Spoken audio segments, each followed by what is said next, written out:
آج ہم تنقیدی مضمون نگاری سیکھیں گے۔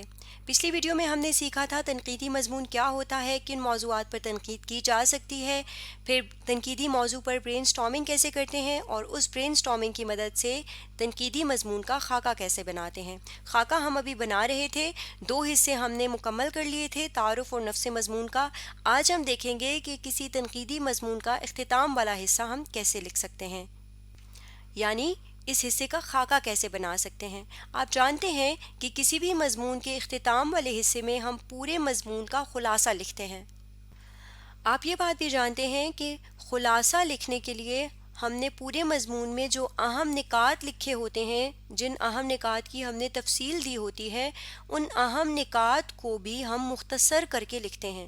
یعنی وہ اہم نکات بھی نہیں لکھتے بلکہ ان کو بھی بہت مختصر کر کے لکھتے ہیں، تو اس کو ہم پورے مضمون کا خلاصہ کہہ دیتے ہیں۔ جیسے چغل خور بطور کہانی والے نفس مضمون میں جو چیزیں ہم نے شامل کی تھیں نفس مضمون کے اندر، وہ ہم نے ان کو اگر دیکھتے ہوئے ہم خلاصہ لکھیں تو دیکھیں، سب سے پہلے ہم نے بتایا کہ برائی کو کہانی کی طرح بیان کرنا ہے، بیان کیا گیا ہے، چغل خور اور چغل خوری سے بچا جا سکتا ہے۔ یعنی ہم کیا بتا رہے ہیں کہ اس میں ایک سبق دیا گیا ہے، یہ ایک سبق آموز کہانی ہے، اور یہ سبق کیا ہے کہ چغل خوری کے نقصانات کیا کیا ہو سکتے ہیں، یہ اس کہانی میں بتایا گیا تھا۔ اس کے بعد ہم نے ایک اور چیز بھی بہت اہم ڈسکس کی تھی کہ اس کے کردار ایسے ہیں کہ چغل خور کے علاوہ سب کردار سادہ اور بے وقوف لگتے ہیں۔ یہی چیز ہم نے یہاں پر بھی ڈسکس کی تھی کہ کسان اور اس کی بیوی کا کردار اس لیے ناپسندیدہ لگتا ہے کہ وہ بے وقوف اور سادہ سے لگتے ہیں۔ تو یعنی اگر ہم دیکھیں، اس کی سمری لکھیں، اس کا خلاصہ لکھیں، تو ہم یوں لکھ سکتے ہیں کہ اس کہانی میں کرداروں کو زیادہ بہتر طریقے سے لکھا جا سکتا تھا۔ تو یہاں پر ہمارا پہلا نقطہ یہی بنے گا کہ یہ ایک سبق آموز کہانی ہے، اور اس میں جو سبق دیا گیا ہے وہ چغل خوری کے نقصانات کو بیان کیا گیا ہے، تو یہ ہمارا دوسرا اہم نقطہ مختصر کر کے ہم نے لکھ لیا۔ اور تیسرا جو بھی ہم نے کرداروں کے بارے میں دیکھا ہے، تو یہاں پر ہم کہہ سکتے ہیں کہ کرداروں کو بہتر انداز میں لکھا جا سکتا تھا۔ اب یہاں پہ یہ سارے وہ اہم نکات کو مختصر کر کے ہم نے بتا دیا جو اس کہانی میں، جو معاف کیجیے گا، جو ہم نے مضمون میں جن کو تفصیل سے لکھا ہے۔ تو آپ نے اپنے مضمون میں نفس مضمون والے حصے میں جو خاکہ بناتے ہوئے آپ نے تفصیل سے چیزیں نوٹ کی ہوتی ہیں، ان کے اہم نکات کو یہاں پر نوٹ کر لیتے ہیں کہ یہ ہم نے خلاصے میں لکھنا ہوتے ہیں مضمون کے۔ اب خاکہ بنانا تو ہم نے سیکھ لیا ہے، اب ہم دیکھتے ہیں کہ تنقیدی مضمون کے خاکے کو سامنے رکھتے ہوئے ہم مضمون لکھ کیسے سکتے ہیں۔ تو سب سے پہلے ہمارے تعارف والا حصہ ہوتا ہے۔ اس کی ترتیب یہی رہتی ہے کہ ہم نے پہلے متوجہ کرنے والا جملہ لکھنا ہے، پھر اہمیت اور پھر اہم نکات۔ تو یہاں پر متوجہ کرنے والے جملے میں ہم نے لکھا تھا چغل خوری انسانی رشتوں کو تباہ کر دیتی ہے۔ تو یہ ہم نے اسی وقت طے کر لیا تھا کہ ہم اس جملے کو اسی طرح سے شروع میں لکھ دیں گے تو یہ پڑھنے والے کو متوجہ کر لے گا، اس کی توجہ حاصل کر لے گا، تو اس کو ہم اسی طرح سے لکھیں گے۔ پھر اس کی اہمیت والے جملے کو اس پچھلے جملے سے کیسے جوڑیں گے کہ ہم نے لکھا ہے عوامی کہانی ہے یہ ایک، اور یہ ایک معاشرتی مسئلے چغل خوری کو بیان کرتی ہے، تو اس کو ہم اس کے ساتھ جوڑ کر کیسے لکھ سکتے ہیں۔ تو یہاں پر میں نے لکھا ہے چغل خوری انسانی رشتوں کو تباہ کر دیتی ہے۔ چغل خور ایک عوامی کہانی ہے جس میں یہی معاشرتی مسئلہ بیان کیا گیا ہے۔ یعنی دیکھیں، یہی کے لفظ سے وہ چغل خوری کی طرف بھی جڑ گیا یہ جملہ، اور یہ دونوں جملے آپس میں ایک دوسرے سے ربط میں آ گئے، جڑ گئے۔ تو اس طرح سے آپ نے جملہ لکھتے ہوئے جملوں کو جڑنے کا بھی، جملوں کے جڑے ہونے کا بھی دھیان رکھنا ہے۔ اب اس کے بعد ہم نے وہ اہم نکات لکھنے ہیں جن کی تفصیل ہم نے مضمون میں دینی ہے۔ اب آپ جانتے ہیں کہ اگر مضمون میں آپ نے اور کوئی نکات بھی بیان کیے ہیں، تفصیل سے لکھے ہیں، تو یہاں پر وہ بھی لکھتے چلے جائیں گے آپ۔ تو ابھی ہمارے یہ 2 اہم نکات ہیں، ان کو ہم جملے میں کیسے لکھیں گے؟ تو یہاں پہ پہلے نقطے سے یہ جملہ میں نے بنا لیا کہ یہ آسان زبان میں لکھی گئی مختصر کہانی ہے۔ مختصر کہانی ہے یعنی چھوٹی کہانی ہے، آپ مختصر کی جگہ چھوٹی بھی لکھ سکتے ہیں۔ اب چھوٹی کہانی ہے اور آسان زبان میں لکھی گئی ہے، یہ میں نے اضافہ کر دیا ہے کہ چھوٹی کہانی ہے اور آسان زبان میں ہے۔ اس میں چغل خور، کسان، اس کی بیوی اور گاؤں کے لوگوں کا کردار بہت اہم ہے۔ اب ہم نے جتنی برین سٹارمنگ کی تھی یا جو ہم نے خاکہ بنایا تھا اس کے لحاظ سے یہ دو نکات ہم نے یہاں پر لکھ لیے ہیں. اگر آپ کے مضمون میں کوئی اور نکات بھی ہیں جن کی تفصیل مضمون میں موجود ہے تو وہ یہاں پر آپ لکھتے چلے جائیں گے. جہاں پر وہ نکات ختم ہوں گے وہاں پر آپ کا تعارف والا حصہ مکمل ہو جائے گا. یہاں پر ہم نے نفس مضمون کی چیزیں نوٹ کی تھیں. اب دیکھیں اس کی ترتیب ہم کیسے بنائیں گے. اب اس کی ترتیب ہم ایسے بنا سکتے ہیں. کسی تنقیدی مضمون کی ترتیب آپ دو طرح سے بنا سکتے ہیں. آپ پہلے اچھی باتیں بتا دیں کہ مجھے اس موضوع کی یا میرے مطابق اس موضوع کی یہ باتیں اچھی ہیں اور کیوں اچھی ہیں وہ بھی ساتھ بتا دیں. یعنی ایسے کہ پہلے آپ یہ بتائیں کہ مجھے اس موضوع کی یہ بات، یعنی ایک بات بتائیں کہ یہ بات بہت اچھی لگی اور اس کی وجہ یہ ہے. یہ آپ کا ایک پیراگراف بن جائے. اس کے بعد اگلے پیراگراف میں آپ دوسری اچھی بات بتائیں اور بتائیں کہ مجھے اس مضمون کی معاف کیجیے گا اس موضوع کی یہ بات بہت اچھی لگی ہے یا میرے مطابق یہ بات بہت اچھی ہے اور اس کی وجہ یہ ہے. اسی طرح ایک اور پیراگراف میں تیسری اچھی بات، پھر اسی طرح سے آپ کے مختلف پیراگرافس بنتے چلے جائیں گے. اور اس کے بعد بری باتیں بتاتے رہیں کہ بری باتیں کا ذکر کریں، بری باتوں کا، کہ یہ بات جہاں پر آپ نے اچھی باتوں کا ذکر آپ کا مکمل ہو گیا پھر آپ نے لکھا کہ لیکن اس موضوع کے مطابق مجھے یہ باتیں بری لگی ہیں یا یہ بات بری لگی ہے، اس کی وجہ یہ ہے. ایک پیراگراف میں آپ نے ایک بری بات اور اس برا لگنے کی وجہ بتا دی، اگلے پیراگراف میں دوسری بری بات اور اس کے برا لگنے کی وجہ بتا دی، اور اس طرح سے آپ کا نفس مضمون والا حصہ چلتا چلا جائے گا. اور یہ اچھی باتیں کس ترتیب سے لکھی جائیں گی، بری باتیں کس ترتیب سے لکھی جائیں گی، وہ آپ خود سے طے کر لیں گے کہ کون سی اچھی بات آپ پہلے کرنا چاہتے ہیں، کون سی بعد میں کرنا چاہتے ہیں. یہ ایک تنقیدی مضمون کی مجموعی طور پر ایک کلیکٹیولی ترتیب ہو سکتی ہے. اور اس ترتیب کے مطابق اگر ہم اس برین سٹارمنگ معاف کیجیے گا اس خاکے کو لے کر چلیں تو ہم کیا بتائیں گے کہ یہ چھوٹی کہانی ہے، اس میں مجھے لوگوں کا کردار اچھا لگا. یہ چھوٹی کہانی ہے، آسان زبان میں لکھی گئی، یہ پہلا پیراگراف ہو جائے گا. لوگوں کا کردار مجھے اچھا لگا، کیوں اچھا لگا، یہ دوسرا پیراگراف ہو جائے گا. اور یہاں پر وجہ لکھی ہے نا، تو یہاں پر وجہ میں یہاں پر ہائی لائٹ کر دیتی ہوں. پھر مثال کے طور پہ مجھے کھیت کا منظر اچھا لگا ہے تو میں بتاؤں گی کہ کھیت کا منظر اچھا لگا ہے، کیوں اچھا لگا ہے. یہاں پر جو وجہ لکھی ہوگی میں وہ لکھ دوں گی ساتھ ہی اس پیراگراف میں، تو یہ میرا تیسرا پیراگراف بن جائے گا. پھر میں یہ بتا سکتی ہوں کہ اس کہانی کے ذریعے ایک برائی کو بیان کیا گیا ہے بالکل ایک کہانی کی طرح، تو وہ ایک چیز اچھی مجھے لگی تو اور یہ میرا چوتھا پیراگراف بن جائے گا. اور پھر میں بتاؤں گی کہ اس کے ذریعے ہم یہ بات سیکھ سکتے ہیں کہ چغل خور سے اور چغل خوری سے کیسے بچا جا سکتا ہے یا بچا جا سکتا ہے.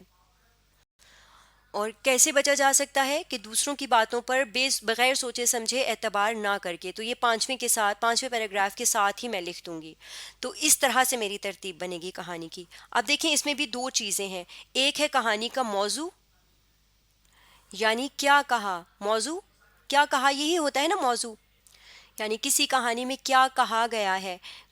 تو اس موضوع سے متعلق جو بھی اچھی باتیں ہیں وہ میں لکھوں گی. اور انداز کہ کیسے کہا، کیا کہا اور کیسے کہا. کیسے کہا میں زبان وغیرہ بتاؤں گی یا یہ بتاؤں گی کہ کہانی چھوٹی ہے یا بڑی ہے، یہ چیزیں، یا کردار کیسے ہیں اس کہانی کے، یہ سب چیزیں میں کیسے، انداز کیسا ہے اس میں بتاؤں گی. تو یہ دو چیزیں میری بن گئیں، اپنے موضوع کو لے کر دو چیزیں بن گئیں. یعنی ادبی اگر کسی چیز پر ہم تنقید کر رہے ہوتے ہیں جیسے کہانی یا مضمون وغیرہ پر، تو اس کی اچھی باتوں کو ہم اس طرح سے بھی ترتیب دے سکتے ہیں کہ پہلے ہم نے یہ بتا دیا کہ کیسے کہا ہے اور پھر بتا دیا کہ کیا کہا ہے. یعنی پہلے زبان پر بات کر لی کہ اس میں کہانی کیسی ہے، چھوٹی ہے، بڑی ہے، آسان ہے، مشکل ہے، کردار اس میں کیسے ہے، منظر اس میں کیسے دکھائے گئے ہیں، یہ سب باتیں ہم نے بتا دیں. اور اس کے بعد اچھی باتوں میں پھر اس کے بعد ہم نے بتا دیا کہ اس کا موضوع کیسا ہے، اس میں کیا چیز بیان کی گئی ہے، اس سے ہم کیا سیکھ سکتے ہیں، یہ بتا دیا. اور اس کے بعد بری باتوں کی جب باری آئی تو بھی ہم نے اسی ترتیب کو ذہن میں رکھا کہ پہلے ہم بتائیں گے کہ اس کہانی میں کے انداز میں کیا برا ہے، یعنی ہمیں کیا برا لگا ہے، اور پھر اس کہانی کے موضوع میں ہمیں کیا کیا چیزیں بری لگی ہیں. تو اس طرح کی ترتیب ہم بنائیں گے. اور اسی طرح سے ایک اچھی بات کے لیے ہم ایک پیراگراف لکھیں گے، اس میں ہم بتائیں گے کہ یہ اچھی بات ہمیں لگی ہے اور یہ اس کی وجہ ہے. جیسے اگر ہم یہاں سے یہ چھوٹی کہانی والا، سب سے پہلے ہم نے کہا نا کہ ہم انداز پہ بات کریں گے کہ کیسے کہا. چھوٹی کہانی ہے، آسان زبان میں لکھی گئی کہانی ہے. ان دو چیزوں کو لے کر اگر ہم پہلا پیراگراف بنائیں تو کیسے بنائیں گے کہ پہلے ہم بتائیں گے کہ اس کا انداز ہے کیسا، کہ چھوٹی کہانی ہے، آسان زبان میں لکھی گئی. اور ہمیں کیوں اچھی لگی؟ اب ہم تو بتا رہے ہیں نا کہ یہ اچھی بات ہے اس کی، تو ہمیں کیوں اچھی لگی؟ کیونکہ اس سے یہ ہمیں آسانی سے سمجھ میں آ جائے گی. اب یہاں پر میں لکھ رہی ہوں کہ یہ کہانی بہت لمبی نہیں ہے، اس میں سادہ زبان اور جملے استعمال کیے گئے ہیں، یہی وجہ ہے کہ کہانی آسانی سے سمجھ میں آ جاتی ہے. چھوٹی اور آسان کہانی ہونے کے باعث کا مطلب بھی وجہ ہے. اب یہاں پر میں نے اس لیے باعث کا لفظ استعمال کیا ہے تاکہ وہ پچھلے جملے میں بھی وجہ کا لفظ استعمال ہوا ہے تو اگلے جملے میں بھی وجہ کا لفظ استعمال نہ ہو. اگر آپ اس طرح سے مختلف الفاظ استعمال کریں گے تو وہ آپ کا جملہ زیادہ اچھا بنے گا. چھوٹی اور آسان کہانی ہونے کے باعث کم وقت میں پڑھی جا سکتی ہے. اسی طرح اگر کہانی کا چھوٹا ہونا اور آسان ہونا اور کس طرح سے فائدہ مند ہو سکتا ہے یا اور کس طرح سے اچھا ہو سکتا ہے، آپ مزید بھی لکھ سکتے ہیں. تو اس طرح سے یہ ایک اچھی بات پر آپ کا ایک پیراگراف بن جائے گا. اسی طرح پھر اگلا یہاں سے آپ پیراگراف شروع کریں گے. مثال کے طور پہ اگر یہاں پر آپ کا پیراگراف ختم ہو رہا ہے تو آپ یہاں سے اگلا پیراگراف شروع کریں گے اور اس میں آپ کہانی کے انداز، اگر کہانی کیسے لکھی گئی ہے اس پر آپ نے مزید بات کرنی ہے. جیسے آپ نے بتانا ہے کہ کہانی میں کردار کیسے ہیں، تو آپ نے یہاں پر کرداروں کے بارے میں بات کرنی ہے یا اپنا اگلی اچھی بات ہی بتانی ہے. پھر اس سے اگلے پیراگراف میں آپ نے اگلی اچھی بات بتانی ہے اور بتانا ہے کہ یہ کیسے اچھی ہے. اس طرح سے آپ پیراگراف بناتے رہیں گے، بناتے چلے جائیں گے اچھی باتوں کو لے کر. اسی طرح پھر جب آپ کسی بری باتوں کا ذکر کریں گے، یعنی جو باتیں آپ کو بری لگی ہیں اس کے متعلق وہ آپ نے لکھنی ہے. تو جہاں پر اچھی باتیں مکمل ہو جائیں گی، سارے اچھی باتوں والے نکات، اس سے آگے اگلے پیراگراف میں آپ نے بری باتوں والے پیراگراف شروع کرنے ہیں. جیسے فرض کریں کہ یہاں پہ کسان اور اس کی بیوی کا جو کردار ہے وہ ہم نے لکھنا ہے. بری باتوں میں سب سے پہلے وہ لکھنا ہے کہ کسان اور اس کی بیوی کا کردار مجھے اچھا نہیں لگا کیونکہ وہ بہت سادہ اور بے وقوف لگ رہے تھے مجھے چغل خور کے مقابلے میں. فرض کریں یہاں پر میں نے 2-3 اچھی باتیں، ہر اچھی بات کے لیے ایک ایک پیراگراف لکھ لیا اور یہاں پر آ کر وہ پیراگراف سارے ختم ہو رہے ہیں. تو اگلے پیراگراف میں ایک بری بات اور اس کی وجہ بتاؤں گی کہ یہ مجھے کیوں بری لگی. تو میں نے لکھا کہانی میں منفی کردار یعنی چغل خور کا کردار بہت مضبوط دکھایا گیا ہے. کسان اور اس کی بیوی بے وقوف اور سادہ دکھائے گئے ہیں جو بغیر سوچے سمجھے اپنے ملازم کی باتوں پر اعتبار کر کے اپنا نقصان کر لیتے ہیں. اب میں نے وجہ بھی بتا دی کہ مجھے کیوں برا لگا. کرداروں کو سمجھدار دکھا کر بھی کہانی لکھی جا سکتی تھی. اب یہ بھی میں اپنی رائے دے رہی ہوں کہ ایسے بھی ہو سکتا تھا. اس کے علاوہ اگر آپ اپنی رائے دینا چاہیں کوئی اور بھی اس حوالے سے، یعنی اس منفی چیز کے حوالے سے، تو آپ یعنی بری بات کے حوالے سے، تو آپ وہ دے سکتے ہیں. اگر وہ اسی ایک بری بات سے متعلق ہے تو آپ اسی پیراگراف میں دیں گے. اسی طرح پھر آپ اگلے پیراگراف میں اگلی بری بات اور اس کی وجہ بتائیں گے، ساتھ اگر اپنی رائے دینا چاہیں تو وہ بھی دے دیں گے. اور اس طرح آپ ساری بری باتیں ایک ایک پیراگراف میں لکھتے جائیں گے. اس کے بعد اختتام والا حصہ آتا ہے جس میں آپ پوری کہانی پورے مضمون کا خلاصہ لکھتے ہیں. یہاں پر ہم نے 3 نکات نوٹ کیے تھے. اب انہی 3 نکات کو اگر جملے کی صورت میں لکھیں تو کیسے لکھیں گے؟ تو یہاں پر میں نے لکھا ہے کہ یہ ایک سبق آموز کہانی ہے جس میں معاشرے کی ایک برائی چغل خوری اور اس کے نقصانات کو بیان کیا گیا ہے. اس کہانی میں کرداروں کو زیادہ بہتر انداز میں لکھا جا سکتا تھا اور اس کے علاوہ آپ نے باقی جو اہم نکات اپنے مضمون میں ڈسکس کیے ہوں گے ان کو یہاں پر بالکل اسی طرح سے، جیسے یہ 2 چیزیں میں نے مختصر کر کے لکھی ہیں، اس طرح سے 1 سے 2 جملے مزید آپ اپنے اس خلاصے میں شامل کر کے اپنے مضمون کا اختتام کر سکتے ہیں. آج ہم نے تنقیدی مضمون نگاری سیکھی ہے.